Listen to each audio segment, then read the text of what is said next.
रे कोकिला केली रे गुंजा कुंजे देव पुष्पादि कुंजे कंबोग्रीव क्षिप्तवाह चलन्तौ राधा कृष्णौ मङ्गलं मे भवेताम् अटसी कुसुमो पमेकान्ति यमुना कूलकदम्बमध्यवर्ति नवगोपवधो विलासशाली वनमाली वितनोतु मङ्गलानि परीकरीकृत पीतपटं हरिं शिखे किरीटनतीकृतकन्दरं लकुटवेणुकरं चलकुण्डलं पटुतरं नटवेषधरं भजे विजे वसन्तं नवनीतचौरं गोपाङ्गनानामनुकूलचौरम् अनेकजन्मार्जितपापचौरं चौराग्रगण्यं पुरुषं नमामि श्रीहंसं च सनत्कुमारप्रवतीं वीणाधरं नारदं निम्बादित्यगुरुं च द्वादश गुरुन् श्रीश्रीनिवासादिकान् वन्दे सुन्दरभट्टदेशिकमुखान् वश्वेन्दुसङ्ख्यायुतान् श्रीव्यासादरिमध्यगाच्च परितं सर्वान् गुरुन् सादरम् हे निम्बार्कदयानिधे गुणनिधे हे भक्तचिन्तामणे हे आचार्य शिरोमणे मुनिगणे रामेज्ञपादाम्बुज हे सृष्टिस्थिति पालका प्रभवना हे नाथ मायाधिप हे गोवर्धन कन्दरालय विभो मां पाहि सर्वेश्वर कस्तूरी तिलकं ललाटपटले वक्षस्थले कौस्तुभं नासाग्रे वरमौक्तिकङ्कणतले वेणुकरे कङ्कणम् सर्वाङ्गे हरिचन्दनं सुललितं कण्ठे च मुक्तावले गोपास्त्रीपरिवेष्टितो विजयते गोपालचूडामणि भक्तिभक्त भगवन्त गुरु चतुर्नाम बपुए तिनके पदवंदन किए नाशत विघ्न अनेक नाशत विघ्न अनेक।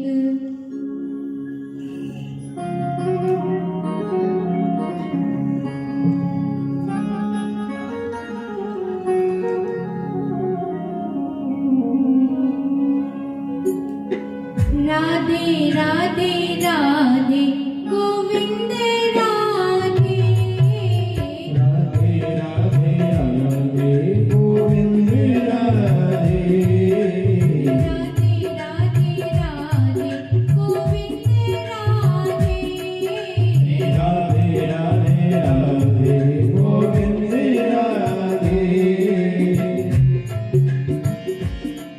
गोविंद राधे गोपाल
श्याम बुलाऊं सादरे घर में पधराऊं मैं तुझको श्याम बुलाऊं सादरे घर में पधराऊं मैं तुझको श्याम बुलाऊं सादरे घर में पधराऊं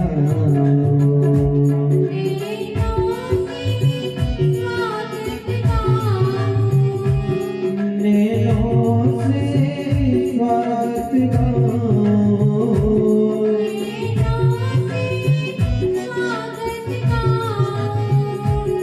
नैनों से स्वागत गाऊं सरे बसे देख तेरे जाऊं उसरे उसरे तुझे रे नाम अखियले जल पैर दुलाऊं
ये झूले तुझे झुलाऊं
बोलिए भक्तवत्सल भगवान की जय। राधा सर्वेश्वर भगवान की जय। वृंदावन बिहारी लाल की जय। गिरिराज महाराज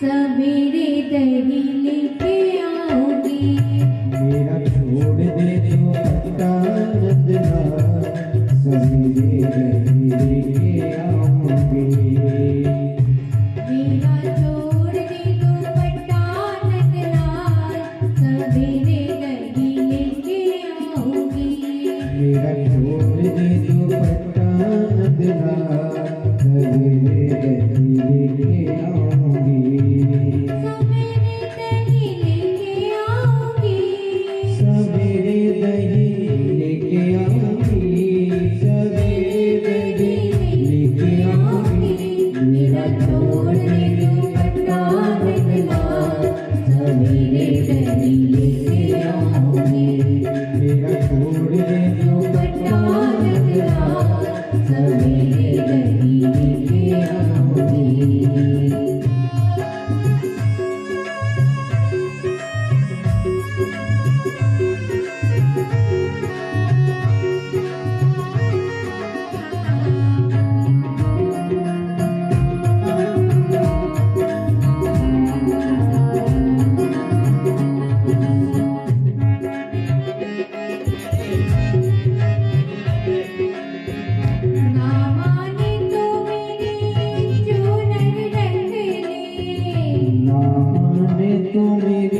ना माने तो मेरे दिल को रख ले, ना माने तो मेरे दिल को रख ले, ना माने तो मेरे दिल को रख ले, या मैं बैठे बिहारी लाल, या मैं बैठे बिहारी लाल, सवेरे दही आऊंगी, मेरा छोड़ दे जो पत्ता निकला, सवेरे दही लेके आऊंगी, सवेरे दही लेके आऊंगी, सवेरे दही लेके आऊंगी।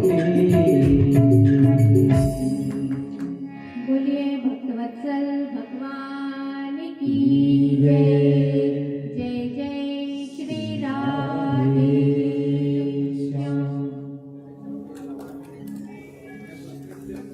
कल हम लोग कथा में श्रवण कर रहे थे, जैसे ही राजा परीक्षित को शाप लगा और वह आमरण अनशन का व्रत लेकर गंगा जी के किनारे बैठे, तब वहां पर शुकदेव जी का आगमन हुआ। उस समय शुकदेव जी की शोभा उस सभा में ऐसी हो रही थी जैसे तारों में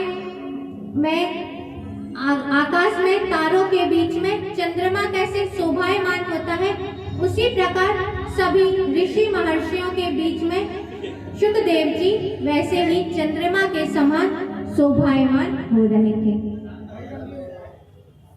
राजा परीक्षित ने उनसे प्रश्न किया कि जिसकी मृत्यु अत्यंत निकट है उसे क्या करना चाहिए।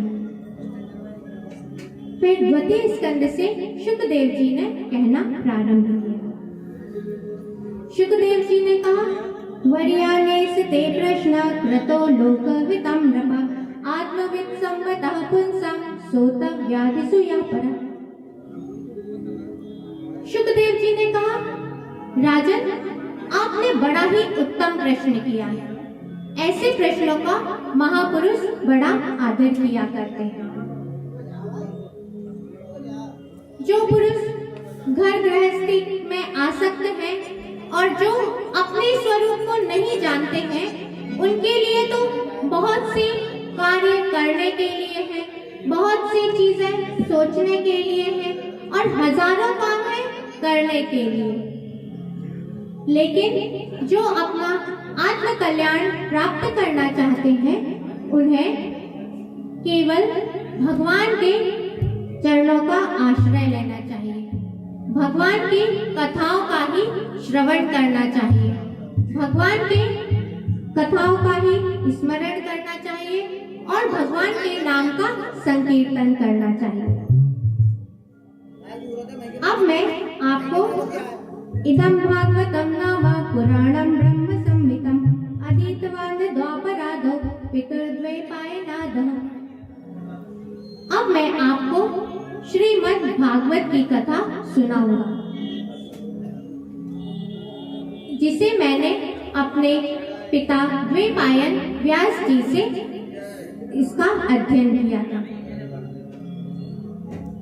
शुकदेव जी कह रहे हैं कि वैसे तो मेरी निर्गुण भगवान के निर्गुण स्वरूप में निष्ठा थी, लेकिन जैसे ही मैंने भगवान की पावन लीलाओं का रूप का श्रवण किया, तब मेरा हृदय अकस्मात ही भगवान के चरणों में खिंचा चला गया और मैंने इस भागवत संहिता का अध्ययन किया।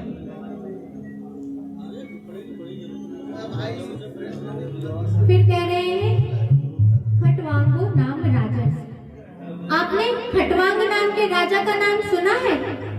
जब उन्हें ज्ञात हुआ कि मेरे जीवन की अवधि अब केवल 2 घड़ी ही शेष रह गई है और उन्होंने समस्त आसक्तियों का परित्याग करके 2 घड़ी में ही भगवान के परम पद को प्राप्त कर लिया। अभी तो तुम्हारे पास में 7 दिन, यदि अपने जीवन में एक क्षण का भी सत्संग यदि किसी को मिल जाए तो उससे उसका कल्याण हो सकता है। एक दृष्टांत आता है, एक बार विश्वामित्र जी वशिष्ठ जी के आश्रम में पहुंचे। वशिष्ठ जी ने विश्वामित्र जी का बहुत स्वागत सत्कार किया और जब वह जाने लगे तब विश्वामित्र जी ने अपने 1000 वर्ष तक जो तप किया था उसका पुण्य वशिष्ठ जी को दे दिया।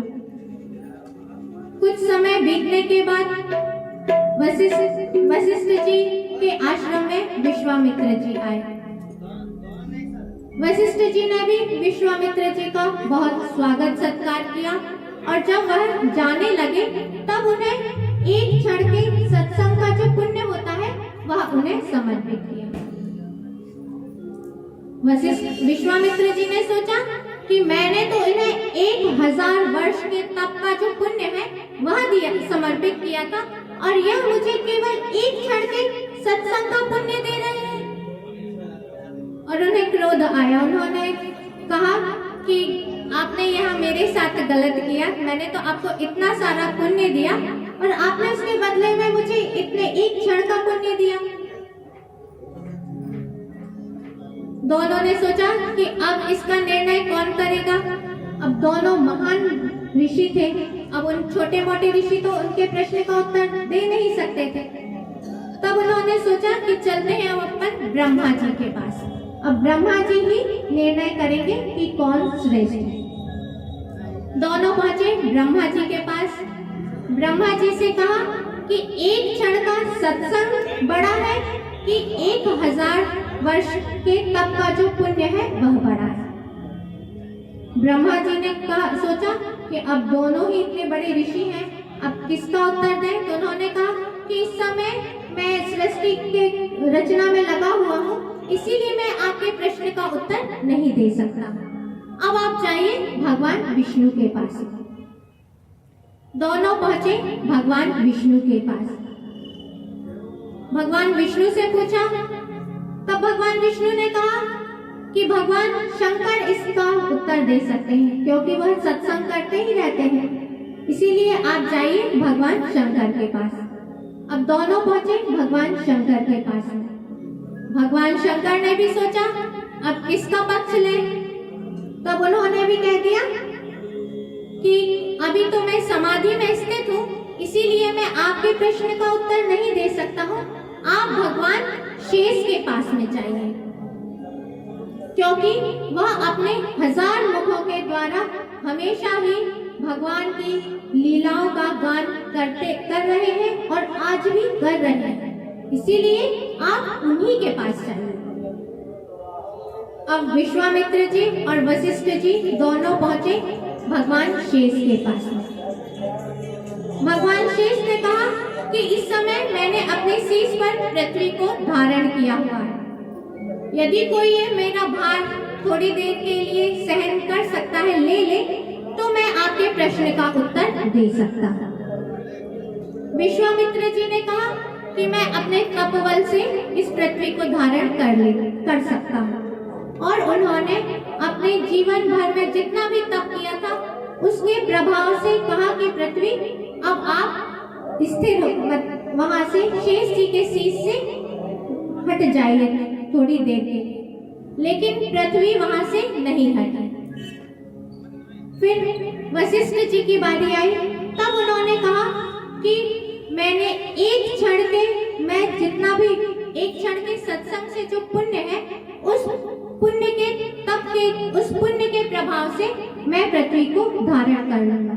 और पृथ्वी शेष जी के शीश से हट गई। अब शेष जी ने कहा कि देखिए निर्णय तो हो गया कि कौन श्रेष्ठ है।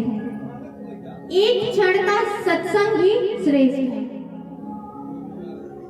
इसीलिए शुकदेव जी ने कहा कि राजा आपके पास में तो 7 दिन है। 7 दिन में आप अपने कल्याण के लिए जो कुछ भी करना चाहते हैं सब कुछ कर लीजिए।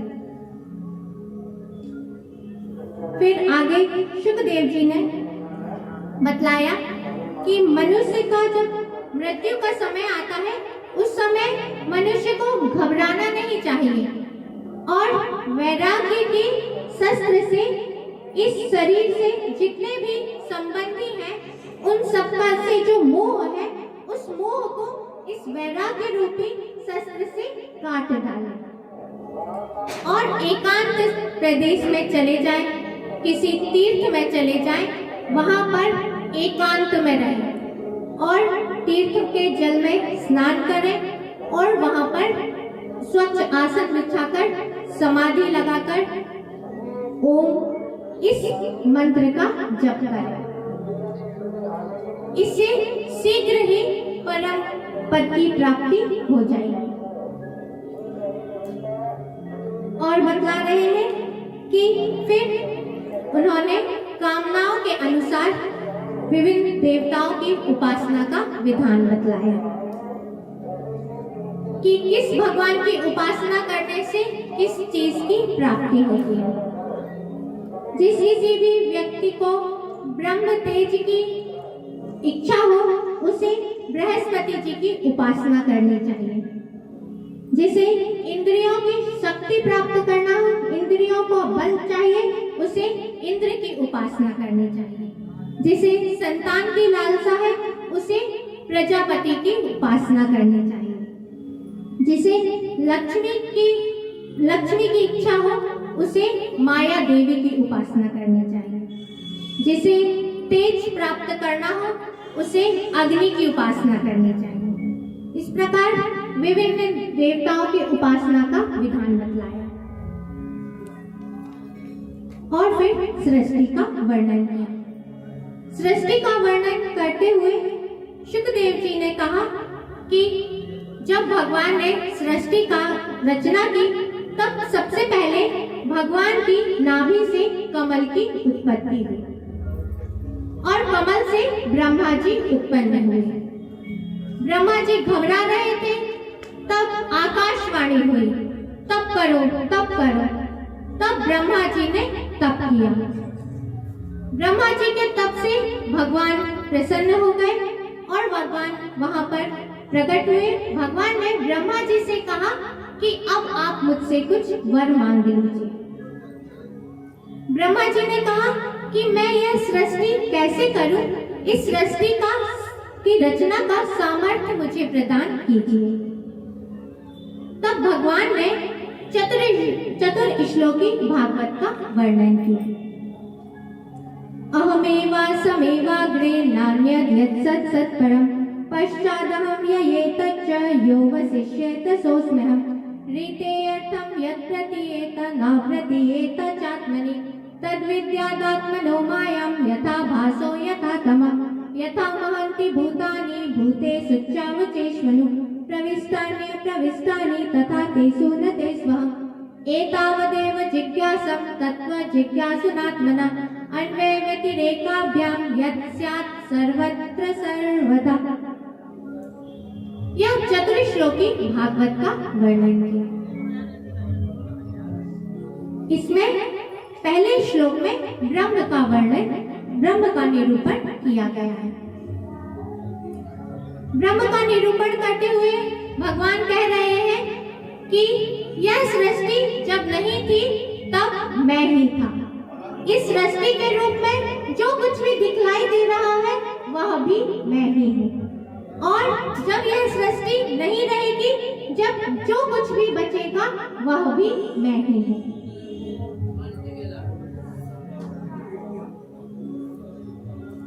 फिर यहाँ पर एक उपनिषद में एक कथा आती है।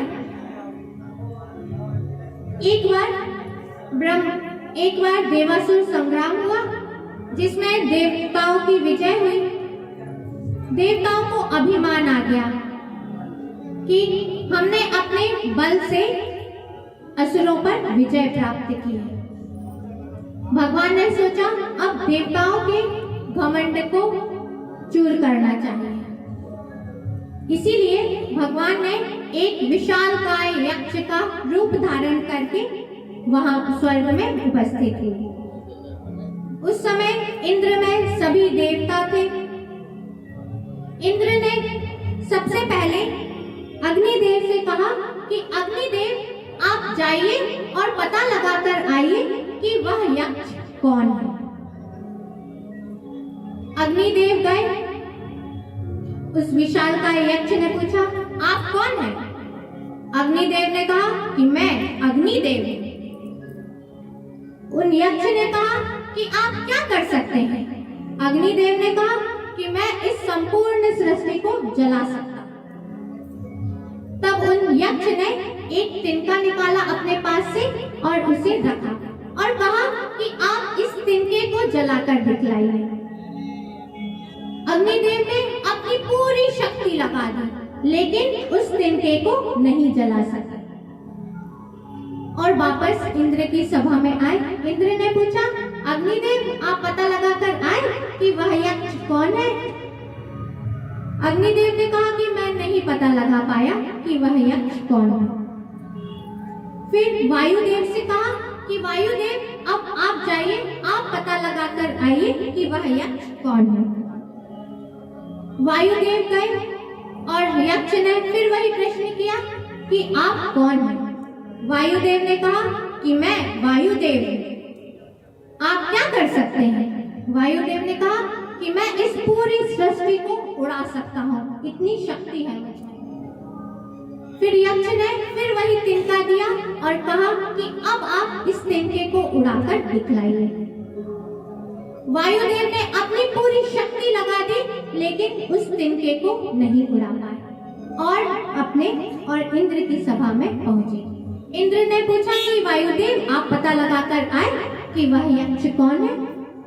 वायुदेव ने भी कहा कि मैं नहीं पता लगा पाया कि वह यक्ष कौन है। इंद्र ने सोचा कि जब अग्निदेव वायुदेव पता नहीं लगा पाए तो अब मुझे ही जाना चाहिए पता लगाने के लिए। अब इंद्र स्वयं गए पता लगाने के लिए और जैसे ही इंद्र वहां पर पहुंचे तो भगवान के रूप में जो विशालकाय यक्ष थे वो वहां से अंतरित हो गए और उनकी जगह में वहां पर पार्वती जी, अंबिका देवी प्रकट हुई। इंद्र ने अंबिका देवी को प्रणाम किया और उनसे पूछा कि अब आप बतलाइए कि वह विशालकाय यक्ष कौन था। अंबिका देवी ने कहा कि आप लोगों को अभिमान हो गया था कि आप लोग सर्वशक्तिमान हैं। भगवान की शक्ति के बिना किसी के पास भी यह शक्ति नहीं है कि वह कुछ कार्य कर सके। इस शरीर में भी जो शक्ति है वह भगवान की ही शक्ति है। यदि भगवान इस शरीर से निकल जाए तो सभी इंद्रियां होते हुए भी कोई कार्य नहीं कर सकते।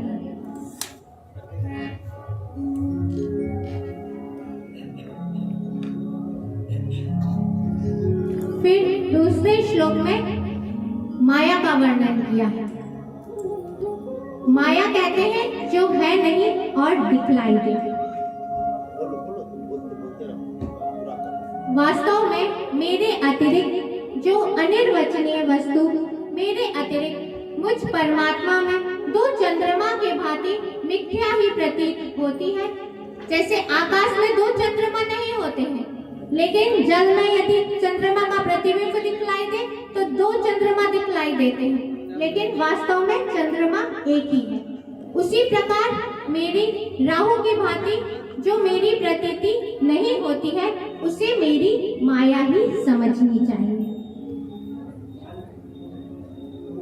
तीसरे श्लोक में पंच तत्व का वर्णन, पंचभूत का वर्णन किया गया है।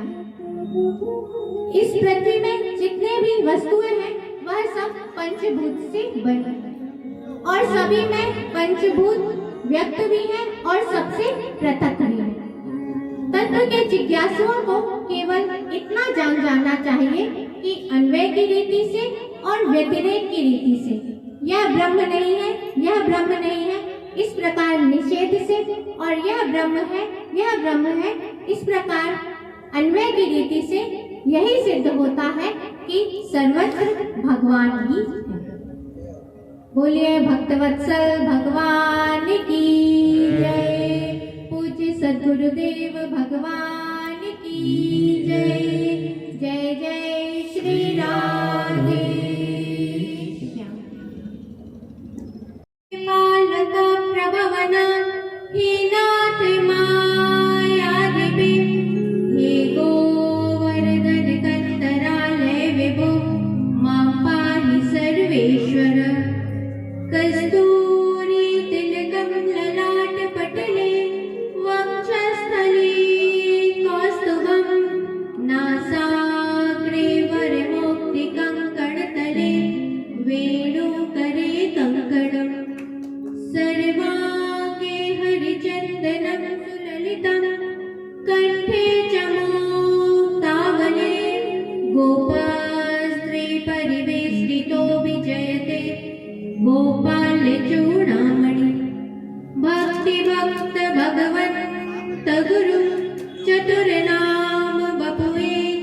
तिनके पदवंदन किए नाशत विघ्न अनेक, नाशत विघ्न अनेक।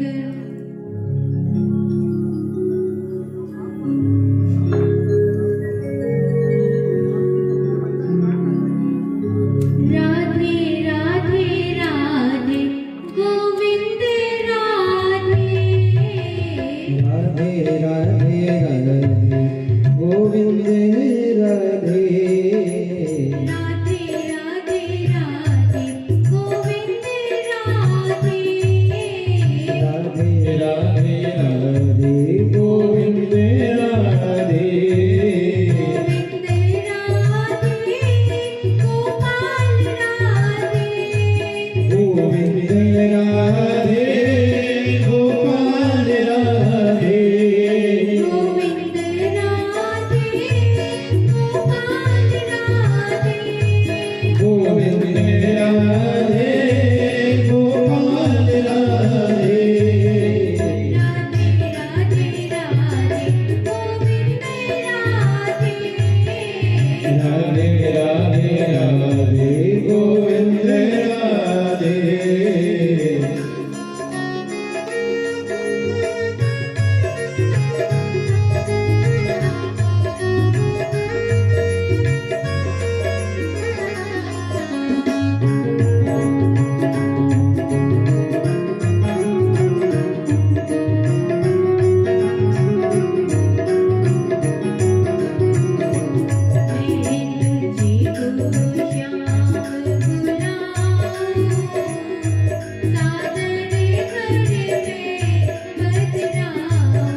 कोमल करे चरण दबाऊं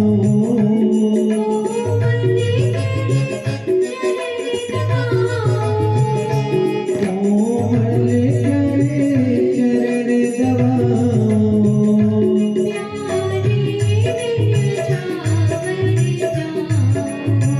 ओ प्यारे मैनू चावे जाऊं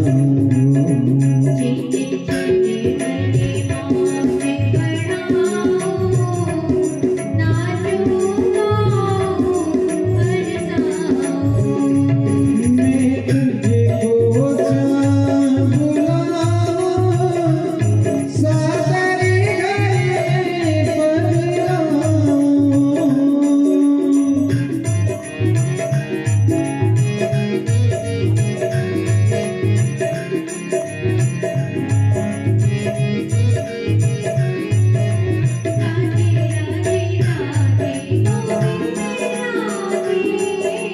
राधे राधे राधे गोविंद राधे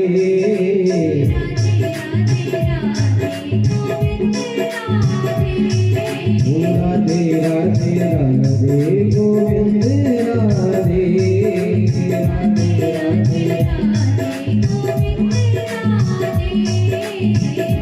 राधे राधे गोविंद राधे राधे राधे राधे बोलिए भक्तवत्सल भगवान की जय। राधा सर्वेश्वर भगवान की जय। वृंदावन बिहारी लाल की जय। गिरिराज महाराज की जय। त्रिवेणी संगम की जय। पूज्य सद्गुरुदेव भगवान की जय। जय जय श्री राधे श्याम।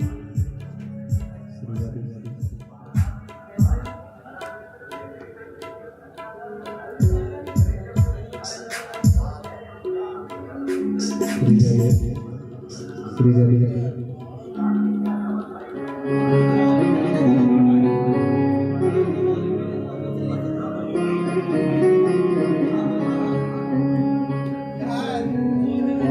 मेरा आपकी कृपा से सब काम हो रहा है। मेरा आपकी कृपा से सब काम हो रहा है मेरा आपकी कृपा से सब काम हो रहा है। मेरा आपकी कृपा से सब काम हो रहा है करते हो तुम कन्हैया, करते हो तुम कन्हैया करते हो तुम कन्हैया।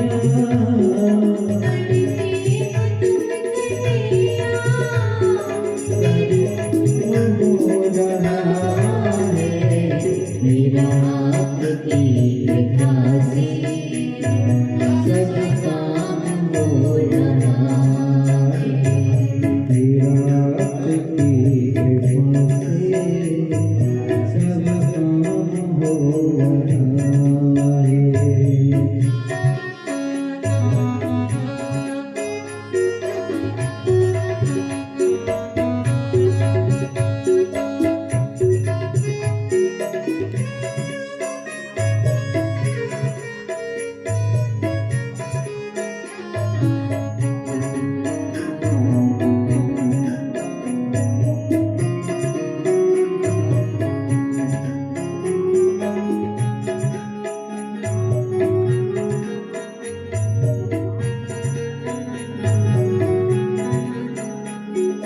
पतवार के बिना ही मेरी नाव चल रही है।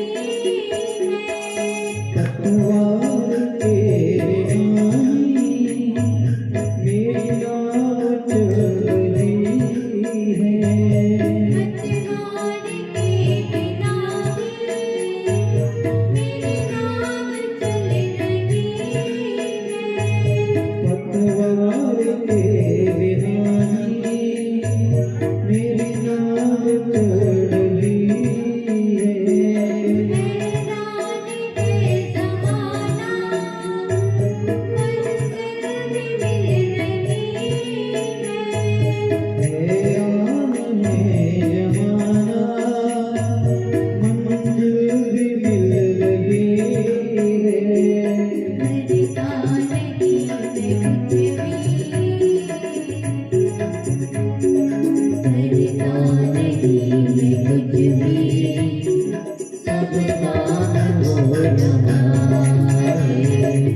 सब काम हो रहा है।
जय जय श्री राधे श्याम। कल हम लोग भागवत की कथा में चतुश्लोकी भागवत का श्रवण कर रहे थे। फिर शुकदेव जी ने महापुराण के 10 लक्षणों का वर्णन किया। अत्र सर्गो विसर्गश्च स्थानं पोषण होत्या मन्वंतर ईशानु कथा निरोधो मुक्ति राष्ट्र।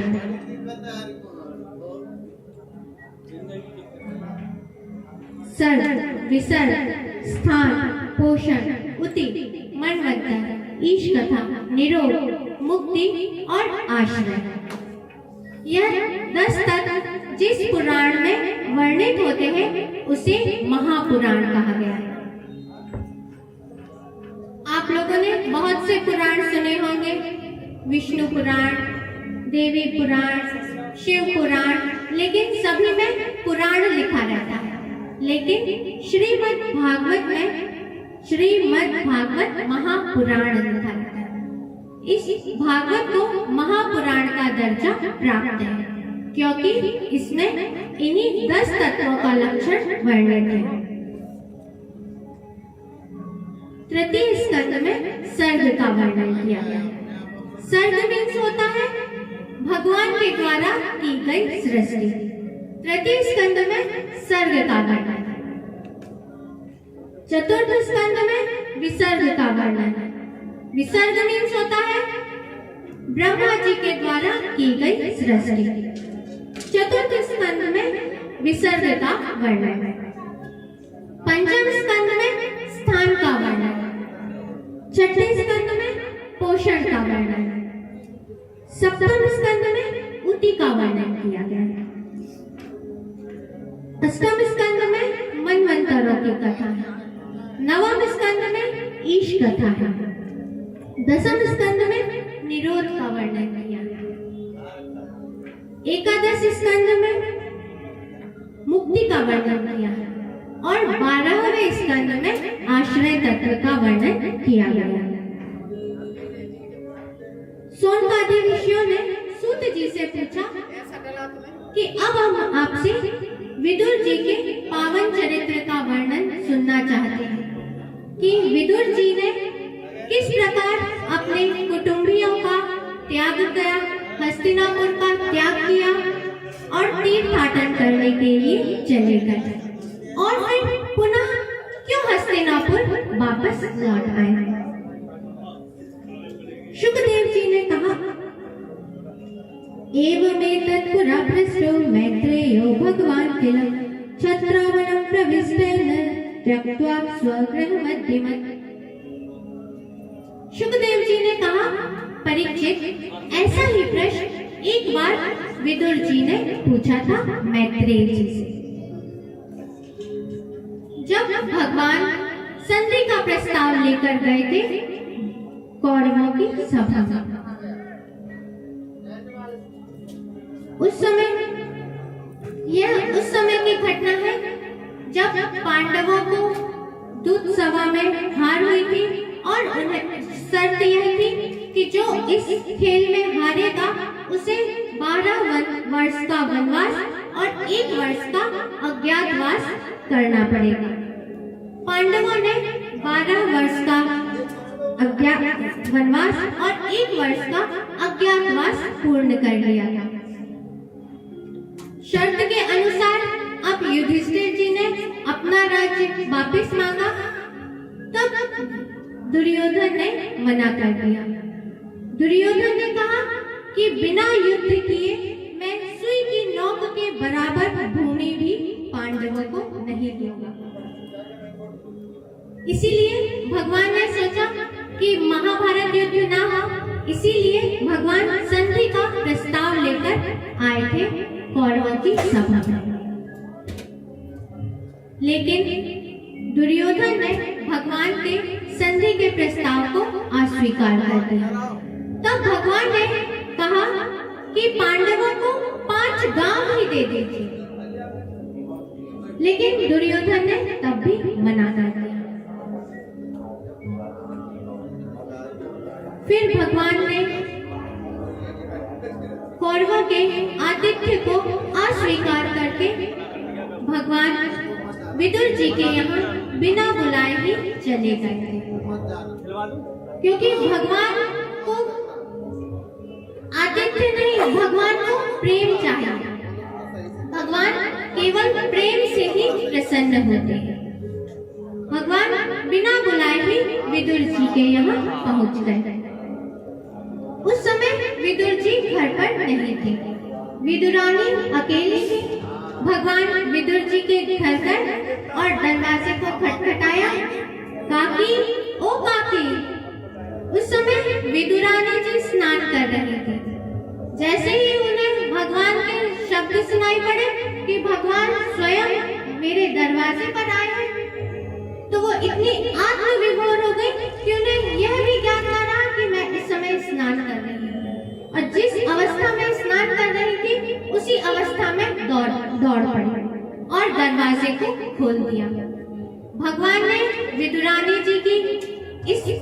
दशा को देखा और अपना पीतांबर उनके ऊपर डाल दिया। जब उन्हें कुछ होश आया, ज्ञात हुआ, तब फिर उन्होंने वस्त्र आदि धारण किए और फिर भगवान का आतिथ्य करने लगे। भगवान को आसन दिया, पटा, और वो भी उल्टा रख दिया। भगवान प्रेम से उसी में ही बैठ गए। अब विदुरानी जी ने सोचा कि भगवान को क्या भोग लगाएं। तब उनके घर में कुछ केले फल रखे हुए थे। केले लेकर आई और भगवान को देख रही हैं और स्वयं केले को छील रही हैं और गिरी को तो गिरा रही हैं और छिलके को बड़े ही प्रेम से भगवान को खिला रही हैं और भगवान भी उतने ही प्रेम से उन छिलकों को खा रहे हैं। जैसे ही विदुर जी को ज्ञात हुआ कि भगवान मेरे घर पर गए हैं, तब वह पहुंचे अपने घर पर और देखा कि विदुरानी जी तो भगवान को पटा दिया है, वह भी उल्टा, और केले के छिलके का भोग लगा रहे हैं। विदुर जी ने विदुरानी पर क्रोध किया और फिर स्वयं केलों को खिलाने लगे। भगवान ने धीरे से विदुर जी से कहा, विदुर जी, आपके केले में वो स्वाद नहीं आ रहा है जो विदुरानी जी के छिलकों में था।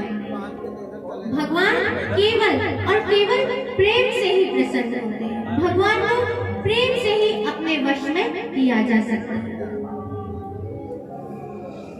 और जैसे ही धृतराष्ट्र को ज्ञात हुआ कि दुर्योधन ने भगवान के संधि प्रस्ताव को अस्वीकार कर दिया है, तब धृतराष्ट्र घबराया और उन्होंने तुरंत विदुर जी को बुलाया।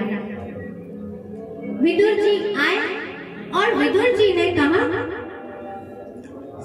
साएस दोषा पुरुषत्विदास्ते गृहान् प्रविष्टो यं पत्यमत्यं पुष्णासि कृष्णात् विमुखो गतश्रेष्ठ त्यजास्व शैवं कुलकौशलाय। विदुर जी ने कहा कि यह जो आपका पुत्र है, जिसे आप अपना पुत्र मान रहे हैं, यह साक्षात काल है, यम है, दोष है। यदि और यह भगवान श्री कृष्ण से द्वेष करने वाला है। यदि आप अपने कुल की कुशलता चाहते हैं तो इसे तुरंत ही अपने नगर से निकाल दीजिए, क्योंकि यह भगवान श्री कृष्ण से विमुख हो गया है। उसके कारण आप सभी श्रीहीन हो रहे हैं। जैसे ही सुना दुर्योधन ने कि यह हमारे ही खिलाफ हमारे पिताजी को भड़का रहा है, तब दुर्योधन बड़े ही क्रोध में आया और कहा कि इस दासी पुत्र को यहाँ किसने बुलाया है? यह हमारे ही टुकड़े खा खाकर इतना पुष्ट हो रहा है और हमारे ही खिलाफ हमारे पिताजी को बहका रहा है। काएन मंत्रोपजुहाव जिह्वं दास्यसुतं यद्वलिनेव पुष्टा। दुर्योधन ने कहा कि इसे मृत्यु तो नहीं दो, इसे मारो तो नहीं, लेकिन इसे तुरंत ही नगर से बाहर निकालो। जैसे ही सुना विदुर जी ने, तब भगवान की माया को प्रबल जानकर स्वयं अपने धनुष को हस्तिनापुर के राजद्वार पर रखकर वहां से निकल पड़े तीर्थ यात्रा करने के लिए। और जैसे ही विदुर जी ने कौरवों का त्याग किया, सानिर्गतः पौरव पुण्य लब्धो गजावयः तीर्थ पदः पदानि। जैसे ही विदुर जी ने कौरवों का त्याग किया, कौरवों का जितना भी पुण्य था वह सब चला गया, क्योंकि जब किसी के जीवन में कोई संत महात्मा निवास करते हैं, किसी के जीवन में किसी संत का आगमन होता है, तब उसे उनका पुण्य मानना चाहिए, क्योंकि वह हमारे जीवन में एक धरोहर है। और यदि वह हमारे जीवन से चले जाए तो जितना भी पुण्य रहता है वह सब भी चला जाता है। इसीलिए कौरवों का सारा पुण्य भी विदुर जी के साथ चला गया। विदुर जी ने वहां से तीर्थ यात्रा प्रारंभ की और पहुंचे यमुना जी के किनारे।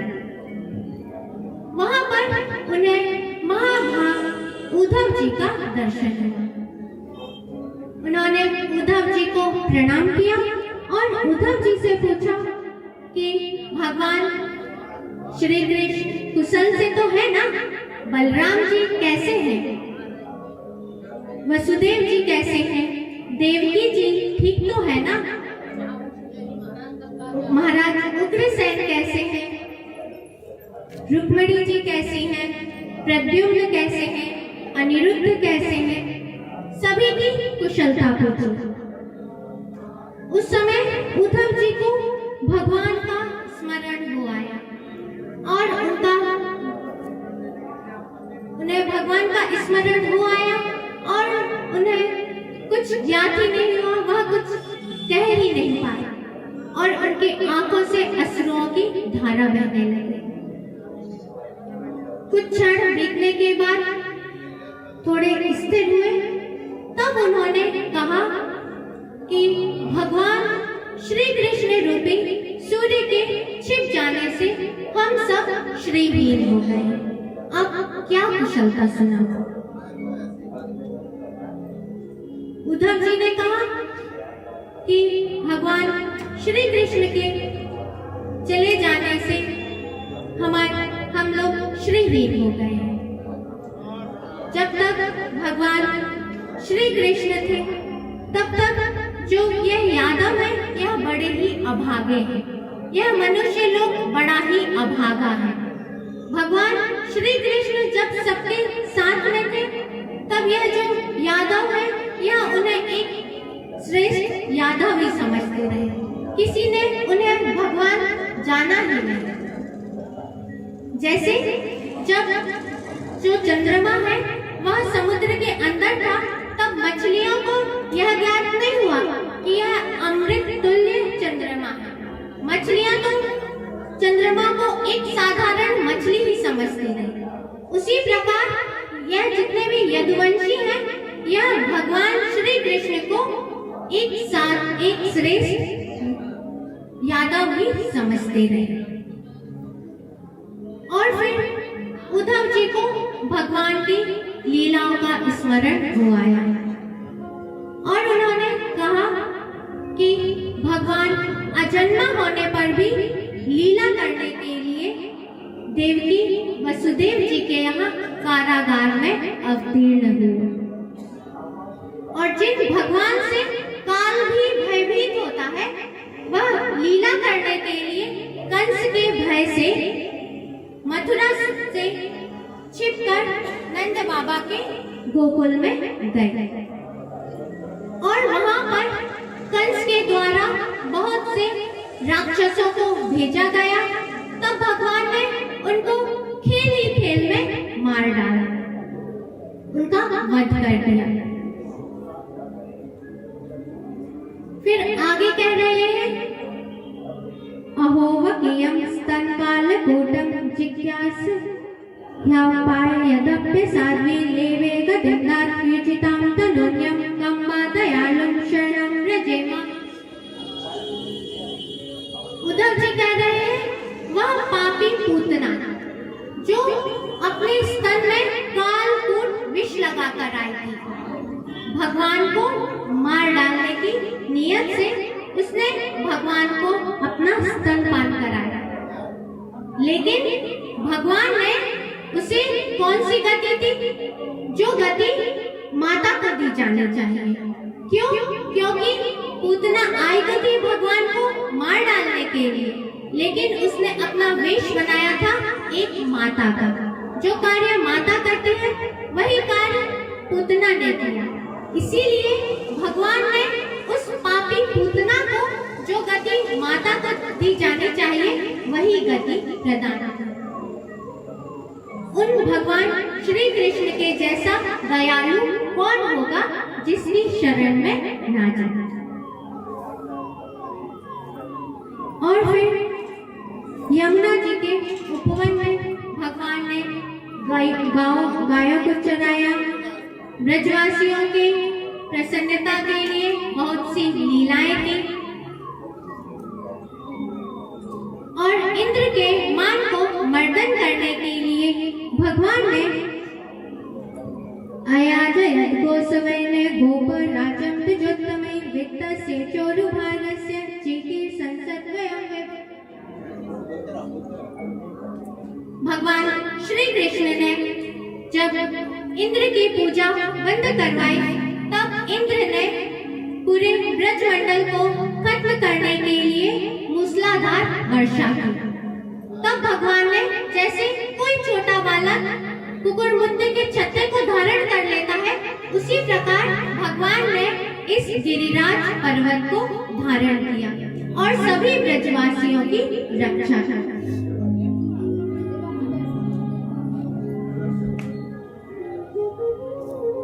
ब्रजवासियों की रक्षा की और इंद्र के मान को मर्दित किया। और फिर मथुरा में आए, वहां पर देवकी वसुदेव को प्रसन्न किया।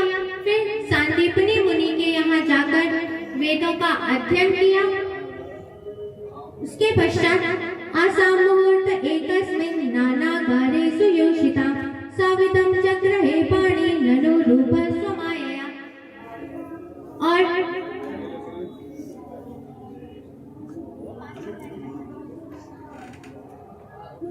कारागार में बंदी 16,100 रानियों को के साथ एक ही मुहूर्त में 16,100 रूप धारण करके सभी के साथ विवाह किया और सभी से 10 पुत्र और एक पुत्री को उत्पन्न किया और भूभार का हरण करने के लिए महाभारत का युद्ध करवाया। और फिर अपने यदुवंश को ब्राह्मणों से शाप दिलवाया। सभी प्रभास क्षेत्र में गए, वहां पर यज्ञ आदि किया, ब्राह्मणों को दान दक्षिणा दी और फिर सभी ने वारुणी मदिरा का पान किया और सभी आपस में लड़ भिड़कर समाप्त हो गए। फिर भगवान ने स्वधाम गमन की यात्रा की। बोलिए भक्तवत्सल भगवान की जय। पूज्य सद्गुरुदेव भगवान की